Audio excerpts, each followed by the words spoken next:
A racist police officer assumes that a black man in the park is a criminal and arrests him for no reason afterwards. The officer realizes that he has just arrested an FBI agent. Marcus Davis sat on a weathered bench in Riverside Park late afternoon. Sun casting a warm glow over the lush greenery, he turned a page in the book he was reading momentarily, losing himself in the quiet rustle of leaves and the distant laughter of children playing. The park was one of his favorite places, a small sanctuary in a bustling city where he could clear his mind and escape feedments of his job today, though his thoughts were interrupted across the park. Officer Brian Harkins patrolled Feria, his sharp eyes scanning the surroundings. He had walked this beat for over 2 decades, and in his mind he knew this city better than anyone when he noticed Marcus sitting alone on the bench. Something in his gut stirred a feeling he had learned to trust over the years. A black man sitting alone, too calm, too composed. Suspicion prickled at the edges of his thoughts. Never seen him around here before, Brian muttered under his breath. He stopped walking and watched Marcus for a moment, trying to place the feeling. There had been reports of a suspect fitting a general description that matched Marcus, a vague, flimsy lead, but it was enough for Brian. Marcus felt the weight of someone's gaze and looked up from his book. He noticed Brian standing a distance away, staring at him with a look that was all too familiar. Marcus had been in situations like this before. He could read the officer's expression easily. Prejudice masquerading as concern, a suspicion that had no basis other than the color of his skin. But Marcus didn't flinch. Instead, he closed his book slowly, marking the page with a finger, and met Brian's gaze. Brian's grip on his baton tightened. He saw the way Marcus looked at him, steady, unafraid. It unnerved him. Let's see what this guy's up to, Brian muttered as he started walking towards Marcus. His posture stiffened with each step. Hadn't liked how Marcus was looking at him, didn't like the calmness, the lack of fear. It was unsettling. Marcus watched Brian approach, keeping his expression neutral. He knew what was coming and had seen it many times before. The situation was already loaded, and he knew that how he responded in the next few moments could determine how it played out. He wasn't in the mood for this today, but he also wasn't going to give the officer any reason to escalate the situation. After Brian said as he reached the bench, his tone was polite, but there was an edge to it. Marcus could hear the underlying suspicion. Afternoon, Marcus replied, his voice calm, and even he kept his hands visible, resting them on the clothes book in his lap. What brings you out here today? Brian asked, his eyes scanning Marcus's face, then flicking to the book. He was fishing for something, anything to justify the feeling gnawing at him. Just enjoying the park, Marcus said. It's a nice day. Brian nodded slowly, though he wasn't really listening. He was more interested in what Marcus wasn't saying, in what he could dig out from beneath the surface. You from around here? Marcus smiled slightly, though it didn't reach his eyes. I've been around. Then an answer didn't sit well with Brian. He shifted his weight, his stance becoming more confrontational. Mind if I see some ID? Marcus' smile faded. This was the point where things could go sideways. He knew his rights, knew he wasn't obligated to show ID just for sitting in a public park, but he also knew that refusing could escalate the situation quickly. Still, he wasn't going to let this officer intimidate him. I under arrest? Marcus asked, his tone measured. He met Brian's gaze without flinching. Brian bristled at the question. There was that calmness again, that refusal to be intimidated. It made him uneasy, made him feel like he was losing control of the situation. You will be if you don't cooperate, Brian shot back, his hand moving to rest on his holster. Marcus took a slow breath, keeping his expression neutral. He didn't like where this was heading, but he wasn't going to back down. I'm just sitting in a park, he said, his voice steady. Is there a law against that? Brian's patience was wearing thin. You fit the description Officer me and were looking for, he said, though even he knew how weak the excuse sounded. Ed stepped closer, looming over Marcus didn't move. He held Brian's gaze, refusing to give him the reaction he was looking for. And what description is that? Marcus asked quietly. Brian's jaw tightened. He didn't have a good answer, and he knew it, but admitting that would mean losing faith, losing control. He wasn't about to let that happen. Don't get smart with me, He snapped, "Show me some ID now." For a moment, two men locked eyes, the tension thickening between them. Marcus knew he could push back and could assert his rights, but he also knew that doing so could make the situation even more dangerous. He decided to comply for now. Without a word, he reached into his pocket slowly, deliberately, and pulled out his wallet. Brian watched every movement closely, his body coiled like a spring. When Marcus handed over his ID, Brian snatched it out of his hand and glanced at it. The name didn't mean anything to him, but that didn't matter. He'd already made up his mind. "Stand up," Brian ordered, stepping back to give Marcus room. Marcus sighed inwardly, but did as he was told. Rising slowly from the bench, he kept his hands visible, not wanting to give Brian any reason to claim he felt threatened. "Turn around," Brian said, pulling out a pair of handcuffs. Marcus felt a surge of frustration, but pushed it down. He turned it around, letting Brian cuff him without resistance. He could hear people nearby, could feel their eyes on him, but Hess stayed calm, knowing that the worst thing he could do now was give to anger. As Brian tightened the cuffs around Marcus's wrists, he couldn't shake the feeling that something was off, that he was making a mistake, but his pride wouldn't let him stop now. He grabbed Marcus's arm and started leading him towards the patrol car parked nearby. Marcus didn't say a word as they walked, his mind already shifting to what would come next. He wasn't worried about himself. He knew who he was, knew that this officer would find out soon enough, but he couldn't help but feel a deep weariness, a tiredness that went beyond this one encounter.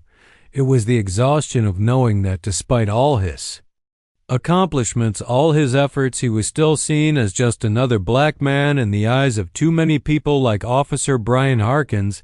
As they reached the patrol car, Brian opened the back door and guided Marcus inside, the tension still hanging in the air. Marcus settled into the safe seat, the cold metal of the handcuffs biting into his wrists. Looked out the window as the car pulled away from the park, watching the trees blur past, wondering how this day, like so many others, had gone so wrong.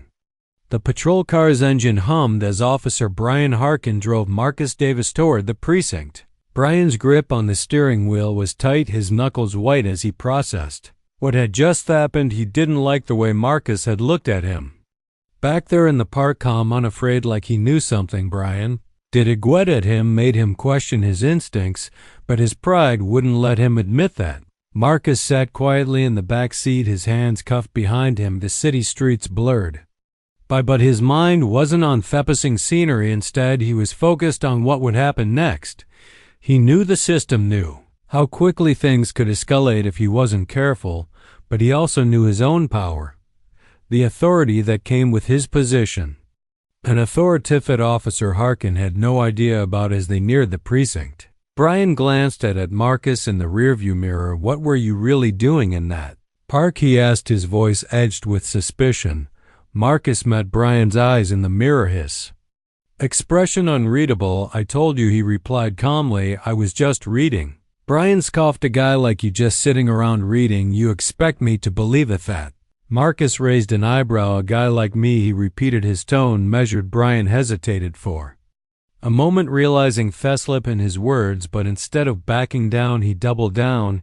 "You don't look like someone who spends his afternoons reading in the park," he said, trying to justify his actions. Marcus didn't respond immediately. He let the silence stretch, the tension in the car thickening. When he finally spoke, his voice was cool, controlled.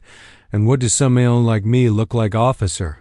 Brian didn't answer. He couldn't. He knew what he was implying, knew how it sounded, but wasn't about to admit that to Marcus or to himself. Instead, he focused on driving, his frustration mounting as Marcus's calm demeanor continued to unsettle him. The car pulled into the precinct's parking lot and Brian parked near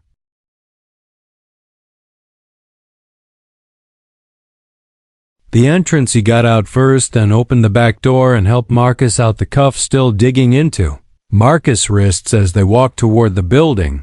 Brian's thoughts raced. He needed to figure out what to do next. This wasn't how arrests were supposed to go. The suspect was supposed to be scared, compliant, not composed, and challenging him with every word. Inside the precinct, the usual buzz of activity filled the air, officers filing reports, phones ringing, the hum of conversation. Brian LED Marcus through the main hall, ignoring the curious glances from other officers. He didn't want to explain himself just yet, not until he was sure of his next move. They reached the booking area, and Brian signaled for Marcus to stand by the processing desk. The officer behind the desk, a young Manomet Officer Jenkins, looked up, surprised to see Brian bringing someone in. "What's this about?" Jenkins asked, his eyes flicking to Marcus, then back to Brian. "Caught him acting suspicious in the park," Brian replied, his tone clip. Had handed over Marcus's ID, still unwilling to admit that he didn't have a solid reason for the arrest. Jenkins glanced at the ID, then back at Marcus. There was a flicker of recognition in his eyes, but he quickly masked it, nodding. As he began typing into the computer, Marcus noticed the brief hesitation, filing it away in his mint. Recognition was subtle, but it was there. Someone in this precinct knew who he was. "Captain Bennett's in her office," Jenkins said as he handed the ID back to Brian. "You'll need to take him to her." Brian stiffened slightly. Captain Laura Bennett was known for being tough but fair, a stickler for procedure. He hadn't planned on involving her so soon, but hadn't have a choice. "All right," Brian said, his voice tight. He turned to Marcus, his grip firm on Marcus's arm. "Let's go." Marcus walked beside Brian, his expression still unreadable as they approached Captain Bennett's office. Heckle sensed the tension in Brian, the uncertainty that the officer was trying so hard to hide. It was the first crack in the armor, and Marcus noted it with quiet satisfaction. Brian knocked on the door, then opened it. When he heard Captain Bennett's voice from inside, the office was neat, organized, with a large desk in the center and shelves lined with books and files. Captain Bennett, a woman in her early 40s with sharp eyes and a non-nonsense demeanor, looked up from her paperwork as they entered. "Officer Harkin," she said, her tone neutral. "What's this about?" Brian stepped forward, getting Marcus into the room. "Caught this guy in the park, Captain. He was acting suspicious, wouldn't cooperate when I asked for ID." Captain Bennett's gaze shifted to Marcus, and for a split second, there was a flicker of recognition. Just like Jenkins, but she quickly masked it, her expression turning professional. "Is that so?" she said, her voice even. Marus met her eyes and saw the recognition there. He knew that Captain Bennett was aware of who he was, but she was playing it carefully, waiting to see how Brian would handle the situation. "That's right." Brian continued, oblivious to the silent exchange between Marcus and Bennett. "I brought him in for questioning." Captain Bennett nodded slowly, her eyes narrowing slightly. "I see, and did you have probable cause to arrest him?" Brian hesitated, filing the ground beneath him start to shift. "He wouldn't cooperate." "Captain," he repeated, though it sounded weaker this time. Captain Bennett leaned back in her chair, studying Brian carefully. "Officer Harkin, why don't you step outside for a moment?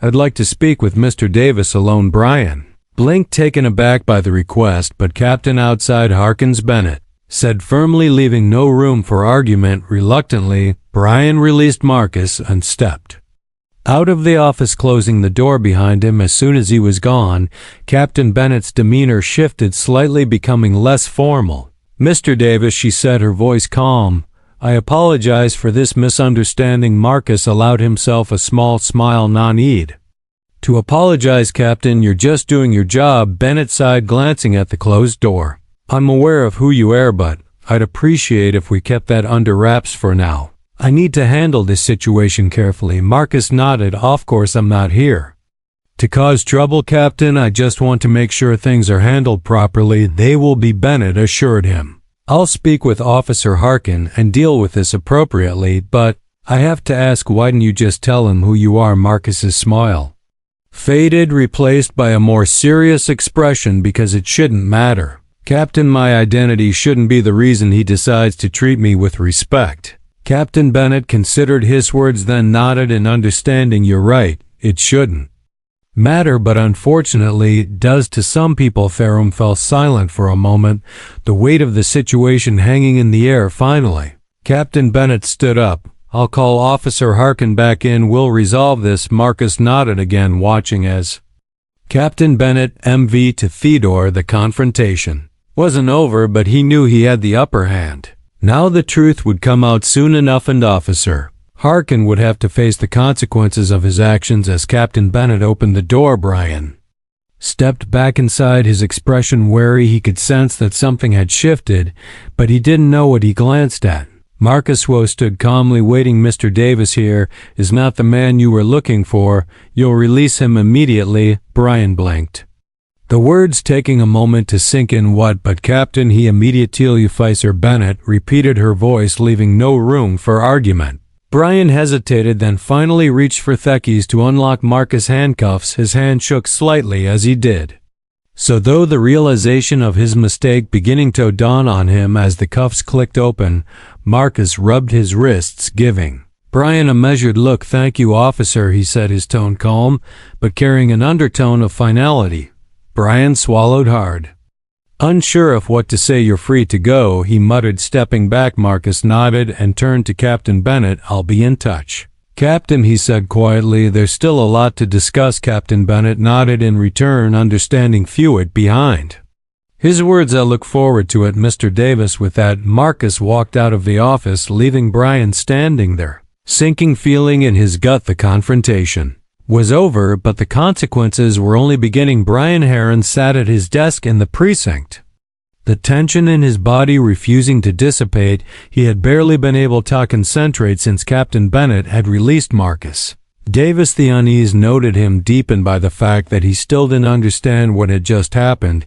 He knew he had made a mistake, but the full extent of it was still out of reach. The silence of the precinct around him was both comforting and unnerving, a space for his thoughts to spiral. Suddenly, the sound of footsteps approaching his desk snapped him out of his He looked up to see Captain Bennett walking toward him, her expression serious. Brian's stomach tightened. He knew this wasn't going to be a casual conversation. Officer Harkins, my office now, Captain Bennett said, her tone leaving no room for argument. Brian stood up immediately, trying to suppress the nervousness that was beginning to creep into his demeanor. He followed her to the office, each step feeling heavier than the last. Once inside, Captain Bennett closed the door behind him and gestured for him to sit. Brian hesitated for a moment before sitting down. Heckled, feel the tension in the room, the unspoken weight of what was coming. Captain Bennett moved behind her desk, took a deep breath, and then sat down across from him, her sharp eyes fixed on his. Officer Harkin, she began, her tone measured but stern. Do you have any idea who Marcus Davis is? Brian shook his head, his confusion deepening. No, Captain, just some guy in the park. Captain Bennett leaned forward, her gaze never leaving Brian's. Marcus Davis isn't just some guy in the park, he's a special agent, one of their top agents, in fact. The words hit Brian like a physical blow. His eyes widened in shock, the implications of what he had done crashing down on him. An FBI agent, he repeated, his voice barely above a whisper. That's right, Bennett said, her voice firm, and more than that, he's highly respected within the Bureau. His arrest is going to have serious consequences, not just for you, but for this entire precinct. Brian's mind reset, trying to piece together what this meant. He had profiled and arrested an innocent man, a federal agent, no less, based on nothing more than his own biased assumptions. The enormity of his mistake began to settle in, bringing with it a cold, creeping dread. I didn't know, Captain, Brian said, his voice shaky. I didn't know who he was. That's the problem, Harkins, Bennett replied, her tone still firm. It shouldn't have mattered who he was. Your actions were based on assumptions and prejudices, not on any real evidence. AO can't arrest someone just because they don't look like they belong in a park. Brian wanted to argue to defend himself, but the words wouldn't come. Deep down, he knew Captain Bennett was right. He had let his biases guide his actions, and now he was facing the consequences. What happens now? Brian asked, his voice low, almost resigned. Captain Bennett sighed, leaning back in her chair. For now, you're being placed on temporary leave while we investigate this incident. I've already spoken with the higher-ups, and they're not happy, to say the least. There will be an official review, and depending on the outcome, you could face disciplinary action up to and including termination. Brian's heart sank. Termination. The word hung in the air like a death sentence. He had been a cop for over 2 decades, and the thought of closing his career was almost too much to bear, but as much as he wanted to deny it, He knew he had no one to blame but himself. I understand.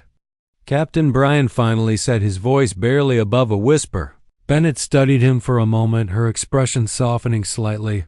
I know this isn't easy to hear, Harkin, but you need to understand that your actions have consequences not just for you, but for the people you serve. We can't afford to have officers who let their biases dictate their decisions. Brian nodded though. His mind was still reeling. The reality of his situation was starting to sink in, and with it came a flood of regret. Had always prided himself on being a good cop, someone who upheld the law and protected the community, but now all of that was in jeopardy because of one careless, prejudiced decision. Captain Bennett stood up, signaling that the conversation was over. You're dismissed, Officer Harkin. I'll notify you when the view is scheduled. Brian stood up as well, feeling the weight of the world on his shoulders. Thank you, Captain, he mumbled before turning and walking out of the office. As he left the precinct, the familiar sights and sounds that hadn't brought him comfort now felt distant, almost alien.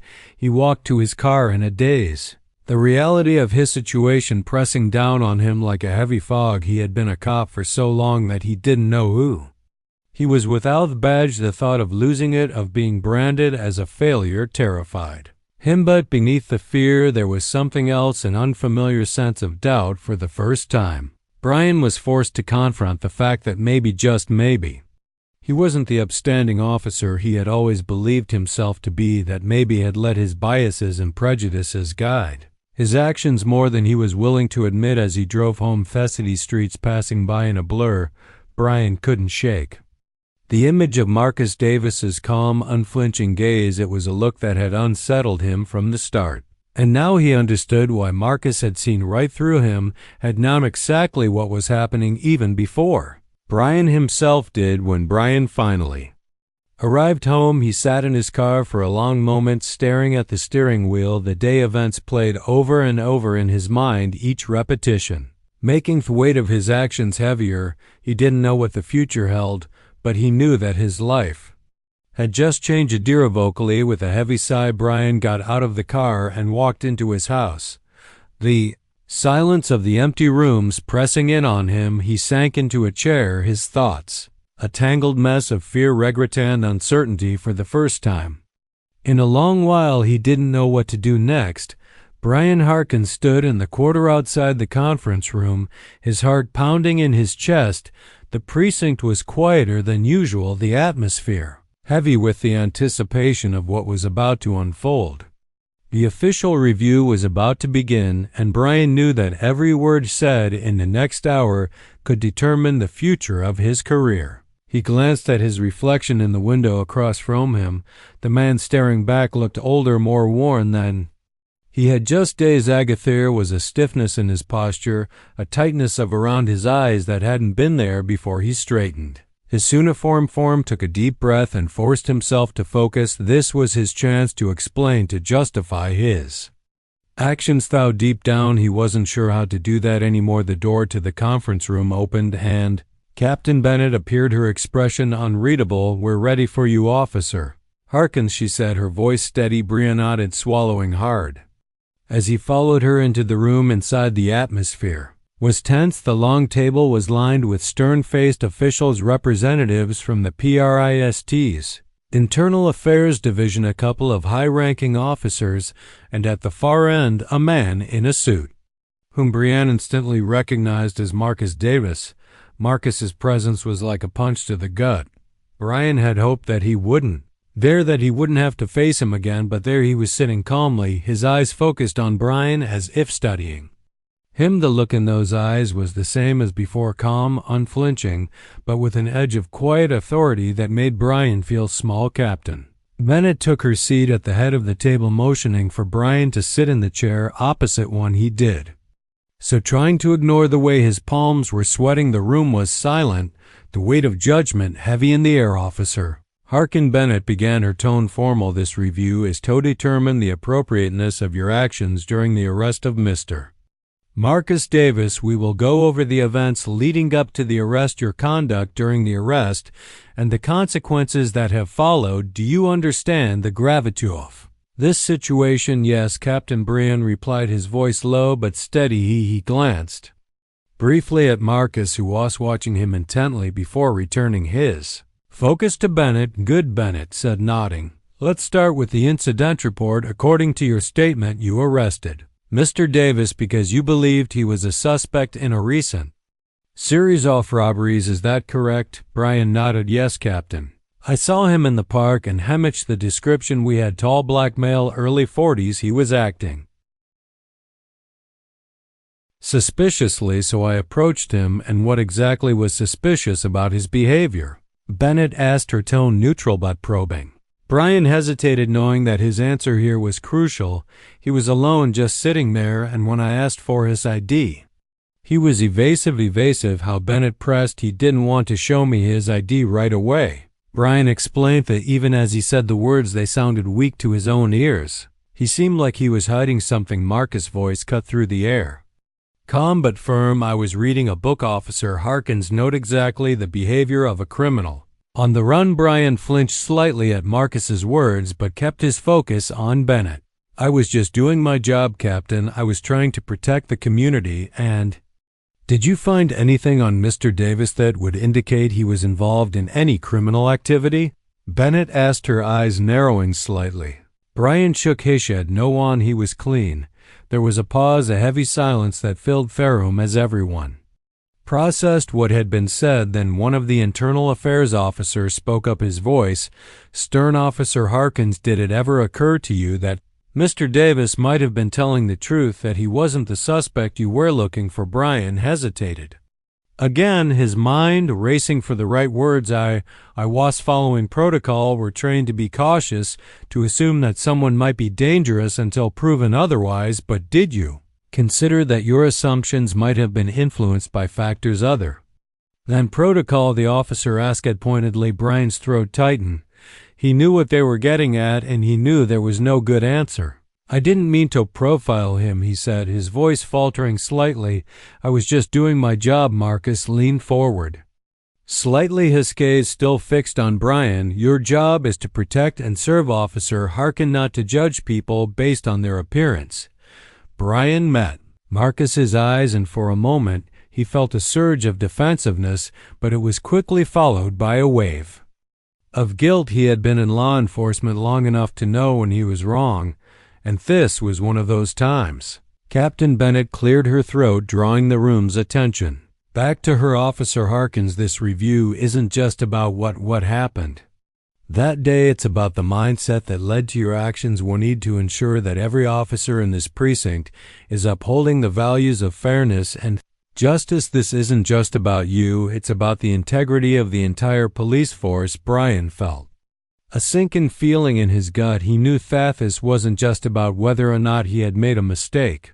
It was about whether he was fit to continue wearing the badge. The realization hit him hard, and for a moment he struggled to find his voice. I understand, Captain, he finally said, his voice barely above a whisper. I didn't mean to, I didn't want to. He stopped, the words choking in his throat. Captain Bennett softened slightly, though her tone remained firm. We all make mistakes, Harkins, but it's how we deal with those mistakes that define us. You need to think very carefully about the kind of officer you want to be. There was another long pause, the weight of the situation pressing down on everyone in the room. Then Marcus spoke again, his voice calm but carrying a weight of authority. Captain Bennett, may I say something? Bennett nodded. Of course, Mr. Davis. Marcus stood up, his presence commanding the attention of the room. He looked directly at Brian, his expression serious but not unkind. I understand that being a police officer is a difficult job. You are under constant pressure, and sometimes that pre-pressure can lead to bad decisions. But we can't allow those bad decisions to go unchecked. This isn't just about holding Officer Harkins accountable, it's about ensuring that something like this doesn't happen again. Brian listened, his heart heavy. He knew Marcus was right, but the truth of it was hard to swallow. He had spent his entire career believing he was doing the right thing, but now he was faced with the reality that his actions had caused harm, that his biases had blinded him to the truth. Marcus continued, his voice steady. I'm not here to ruin anyone's career, but I am here to make sure that the next time an officer encounters someone like me, they think twice before making assumptions. This is an opportunity for change, and I hope that this precinct will take it seriously." Captain Bennett nodded, her expression thoughtful. "Thank you, Mr. Davis, your words are noted." Marcus sat down again, his gaze still on Bryant. There was no malice in his eyes, but there was a firmness, a resolve that made it clear he wouldn't tolerate any further injustice. Captain Bennett looked at Bryant, her tone softer but still authoritative. "Officer Harkins, you'll remain on temporary leave while we continue this review. I suggest you take this time to reflect on what's been said here today. We'll reconvene in a few days to discuss the next step." Bryant nodded numbly, the weight of everything pressing down on him. "Yes, Captain," he said quietly. The meeting was adjourned, and as the officials began to file out of the room, Bryant remained seated, his mind racing. He had come into this review hoping to defend himself, to justify his actions, but now all he could think about was how wrong he had been. The realization was like a cold, hard truth that he couldn't escape. As the last of the officials left the room, Bryant stood up slowly, his movements heavy with the burden of his doubts. He glanced at Marcus one last time, and for a moment their eyes met. There was no animosity in Marcus's gaze, just a quiet determination, a resolve to see justice done. Bryant looked away, unable to hold Marcus's gaze any longer. He knew that he had a lot to think about, a lot to come to terms with, and as he walked out of the conference room, the weight of his actions and their consequences hung over him like a dark cloud. Captain Lavra Bennett sat in her office, staring at the stack of reports on her desk. Each piece of paper represented a fragment of the truth. She was trying to piece together. The internal investigation into Brian Harkins' conduct was underway, and it was her responsibility to ensure that every detail was thoroughly examined. She rubbed her temples, feeling the tension in her shoulders. The precinct had always prided itself on maintaining high standards, but this incident had shaken that foundation. Whatever the outcome, Bennett knew that the investigation would have far-reaching consequences, not just for Brian, but for the entire department. Taking a deep breath, she reached for the first report, the initial witness statements from the park. She had already read them multiple times, but each reread added weight to the growing evidence against Brian. The witnesses, all park goers present during the arrest, described the event with stark clarity. Their accounts were consistent. Brian had approached Marcus Davis with an assumption that he was a criminal without hesitation and without attempting to de-escalate. Bennett turned to the report, the body cam footage. She had watched it several times, each viewing more uncomfortable than the last. Footage was clear and unambiguous.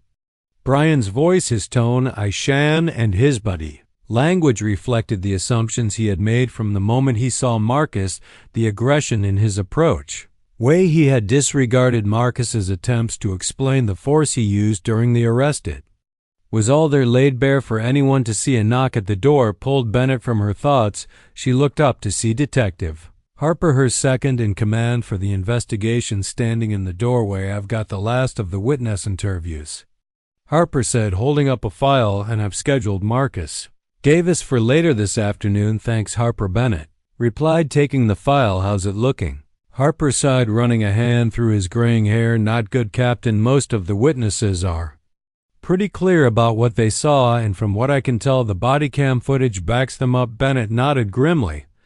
"I was afraid of that. Are we bringing Brian in for another round of questions?" Harper asked. "Yeah," Bennett said, leaning back in her chair. "Let's see if he's ready to talk more openly about what happened." Harper nodded and left the office, leaving Bennett alone with the file. She flipped it open and began reading the new witness statements. They were consistent with the others. Brian had acted aggressively from the start, and it was clear that Marcus had been trying to defuse the situation, but Brian hadn't listened. As Bennett finished reading, she felt a deep sense of unease. She had known Brian for years. He had always been a solid office bet. This incident had exposed a side of him that Bennett had never seen before. The hours passed slowly as Bennett continued to review the evidence. Finally, there was another knock at her door, and Harper entered, followed by Brian. "Come in, Harkin." Bennett said, keeping her voice neutral. Brian looked exhausted. His eyes dark with sleeplessness. He sat down across from Bennett, glancing nervously at Harper, who took a seat beside him. "We're going to go over the events off that day again," Bennett said. Leaning forward slightly, "I need you to be completely honest with us, Brian. This is your chance to explain your side of the story." Brian nodded, but his expression was tight. "I understand." Captain Bennett glanced at Harper, who started the questioning. "Brian, walk us through what was going through your mind when you first saw Marcus Davis in the park." Brian hesitated, his eyes shifting as he searched for the right words. I saw a man who fit the description of the suspect we were looking for. It was a high-pressure situation, and I had to make a quick decision." "And what made you so sure he was the suspect?" C.T. Harper pressed. "He matched the description." Brian repeated, his voice more defensive. "Now we were looking for a black male around his height and build. He was acting suspiciously, like he was trying to hide something." Bennett could hear the strain in Brian's voice, the way he was grasping at justifications. "Brian, the witness statements and the body cam footage tell a different story. They show that Marcus Davis was cooperative, that he tried to explain who he was, but you didn't listen." Brian shifted uncomfortably in his seat. "Was trying to throw me off by time. I was just following my training, Captain." "Your training?" Bennett repeated, her tone sharp. "Brian, your training doesn't excuse racial profiling. It doesn't excuse the fact that you escalated a situation that didn't need to be escalated." Brian opened his mouth to respond, but Bennett held up a hand to stop him. "Look, Brian, I'm not to argue with you. I'm here to find out the truth. The evidence we've gathered so far isn't in your favor. It shows that you made assumptions based on race, and that those assumptions led to an unjust arrest." There was a long silence. As Brian processed Bennett's words, finally he spoke, his voice low. "I didn't mean for any of this to happen. I was just trying to do my job." Bennett sighed. "I know, Brian, but intent doesn't change the impact of your actions. It isn't just about you. It's about what your actions represent and how they affect the people we're supposed to protect." Brian could respond. There was another knock at the door. Harper stood and opened it, revealing Marcus Davis, who stepped into the room with a calm, composed demeanor. "Mr. Davis, thank you for coming in," Bennett said, standing to shake Marcus's hand. Marcus nodded, his expression neutral. "Of course." Captain Bennett motioned for Marcus to take Asiat, then turned back to Brian. "Brian, we're going to hear from Mr. Davis. Now I want you to listen carefully." Brian nodded, though he couldn't meet Marcus's eyes. Bennett gestured for Harper to begin. "Mr. Davis, can you describe your encounter with Officer Harkins from your perspective?" Marcus's voice was steady. "I was at the park enjoying my day off when Officer Harkins approached me. He was aggressive from the start, demanding to see my ID and questioning me like I was already guilty of something. I tried to explain that I was an FBI agent, that there must have been some mistake, but hadn't listened. He cuffed me, pushed me to the ground, and treated me like a criminal." Brian flinched at Marcus' words, but he remained silent, his gaze fixed on the table in front of him. Harper continued, "Did you feel that Officer Harkins' actions were influenced by your race?" Marcus didn't hesitate. "Absolutely. I could see it in his eyes, the way he looked at me, the assumptions he made before I even had a chance to speak. I've dealt with this kind of thing before, but it's different when it comes from someone who's supposed to protect and serve." Bennett could see the impact of Marcus's words on Brian. The way his shoulders slumped slightly, the way he seemed to shrink into himself, but still Brian said nothing. "Thank you, Mr. Davis." Bennett said, "I appreciate your honesty." Marcus nodded, then stood to leave. As he reached the door, he paused and turned back to Brian. "I don't hold any personal grudges, Officer Harkins, but I hope you can take this as an opportunity to learn to understand the impact of your actions. It's not just about what you intended, it's about how those intentions play out in the real world." With that, Marcus left the room, leaving a heavy silence. Bennett looked at Brian, who was still staring at the table. "Brian, this investigation isn't just about finding out what happened, it's about making sure it doesn't happen again. We have to do better for the people who serve and for ourselves." Brian nodded slowly, but there was no fight left in him. The weight of the Evidence the words of Marcus Davis and the reality of his actions were all starting to sink in, but whether or not he was ready to fully confront that truth remained to be seen. Take the rest of the day, Brian Bennett said quietly. We'll reconvene tomorrow.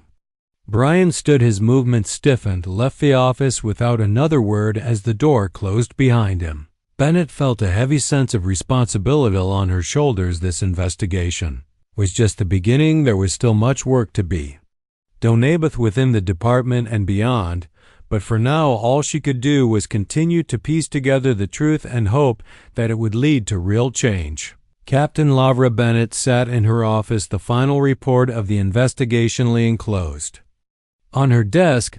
The conclusion was clear, and the decision had been made, but that didn't make the task ahead any easier. She glanced at the clock, knowing Marcus Davis would be arriving soon. The conversation they were about to have felt like a turning point, not just for Brian Harkin, but for the entire department. A soft knock at the door signaled Marcus's arrival. Bennett stood and smoothed the front of her uniform, preparing herself for the conversation. Come in, she called. The door opened, and Marcus entered, his expression calm and composed as usual.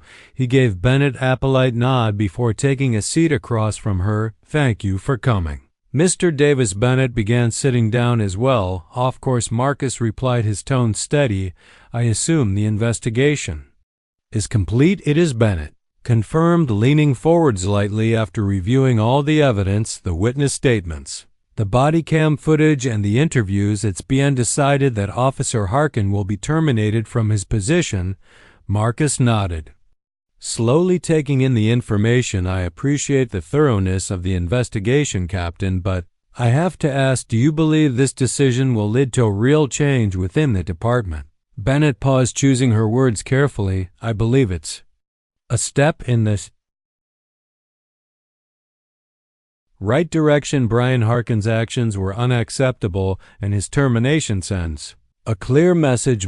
The racial profiling and the abuse of power will not be tolerated, but I also know that firing one officer isn't enough to address the deeper issues at play. Marcus's gaze remained steady as he replied, you're right, this is about more than one officer. It's about the culture within the department the training officers receive and the biases that can influence their decisions in the field.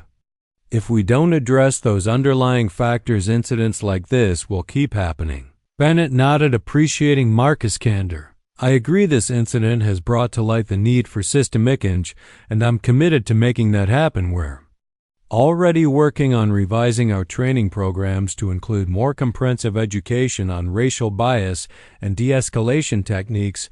We're also planning to implement more rigorous oversight and accountability measures. That's a good start, Marcus said, a hint of approval in his voice, but it's going to take more than just policy changes.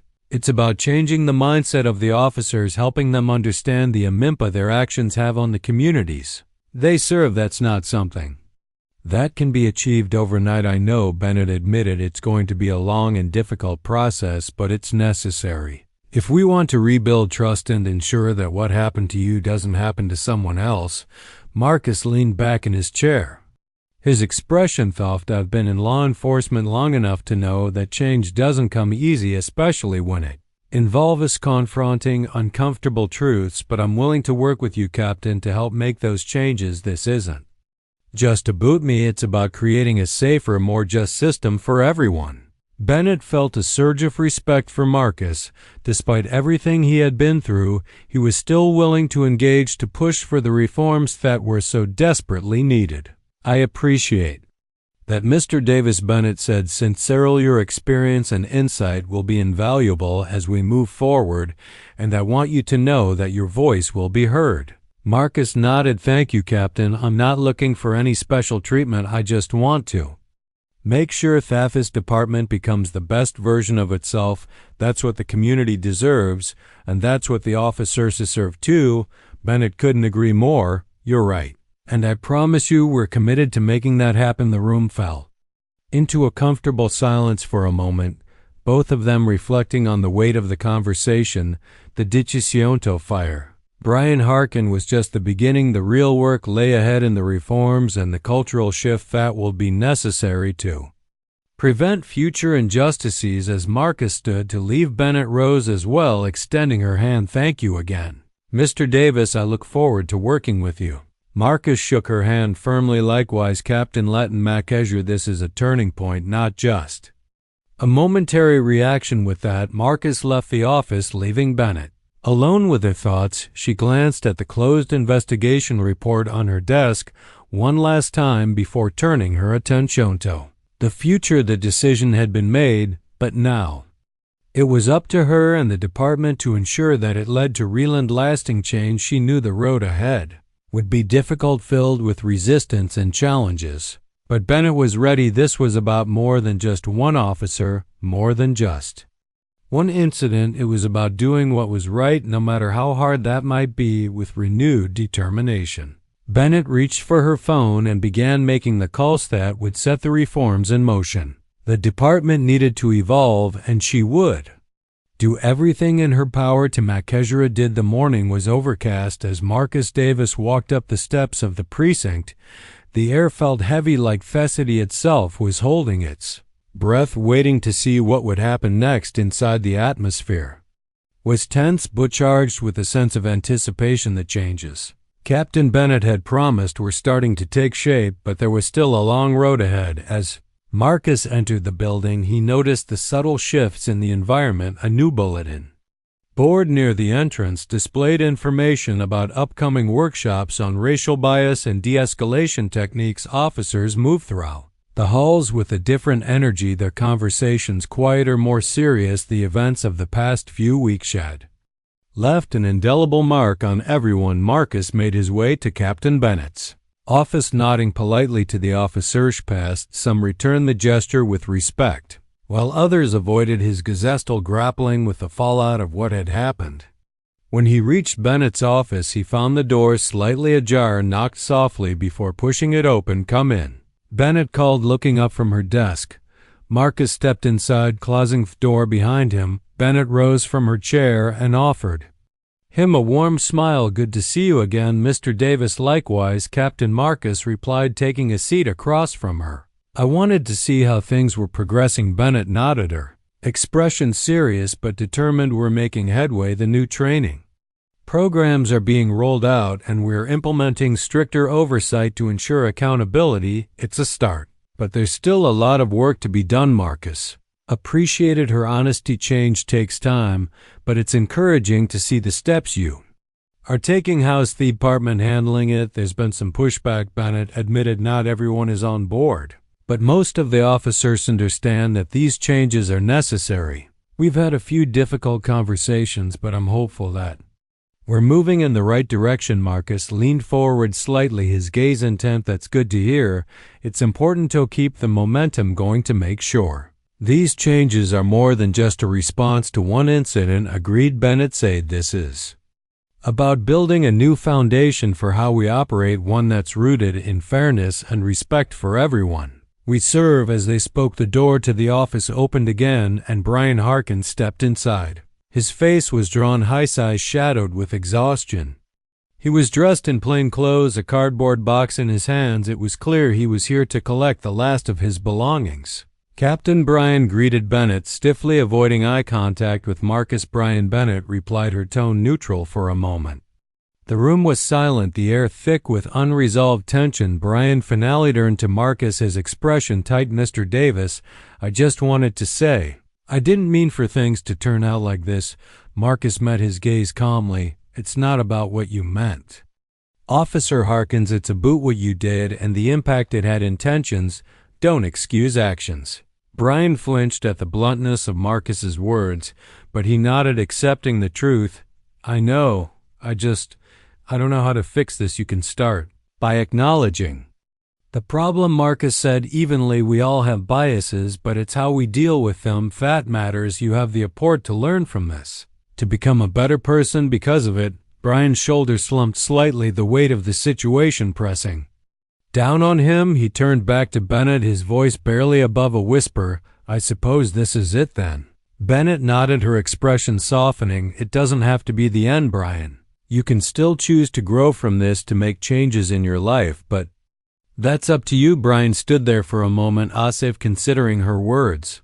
Before giving a brief nod, I'll think about it, he paused, then added, good luck, Captain, and to you as well. Mr. Davis. With that, Brian turned and left the office, the door closing behind him with a soft click. Bennett and Marcus watched him go, both lost in their thoughts.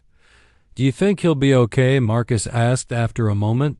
Bennett sighed, leaning back in her chair. I hope so, but it's out of our hands now. All we can do is focus on the work in front office. Marcus nodded in agreement, and there's plenty of that. They sat in silence for a few moments, the weight off their conversation hanging in the air. Finally, Marcus stood, extending his hand to Bennett. Thank you for everything, Captain.